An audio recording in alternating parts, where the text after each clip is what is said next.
Define చేయట్లేదు.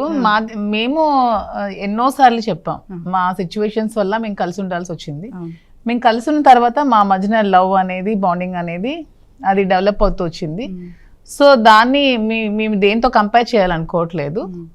So మా love అనేది 100% ప్యూర్, ఎవరితో కంపేర్ చేయడానికి లేదు. అన్నిటికంటే ఎక్కువైంది మా లవ్ అని నేనైతే అనుకుంటున్నాను. దీంతో ఫస్ట్ వ్యాలంటైన్స్ డే కదా ఇది?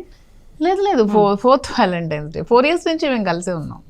ఓకే, 6 months నుంచే ఇది అంతా వైరల్ అవుతుంది కదా? ఇది వైరల్ అవుతుంది మీకు తెలిసి ఇప్పుడు 6 months ఇలా అయింది. కానీ ఓల్డ్ స్టోరీ ఇది. జస్ట్ 22nd year నుంచి జరుగుతుంది. అంటే లవ్ చేయడానికి ప్రేరేపించబడిందా? ఎవరైనా బాండ్ని క్రియేట్ చేయడం వల్ల మీరు క్రియేట్ చేసుకోవాల్సి వచ్చిందా? లేదంటే బేసికల్గానే మీ హార్ట్లో ఉన్నారా మాధురి గారు ఫస్ట్ నుంచి?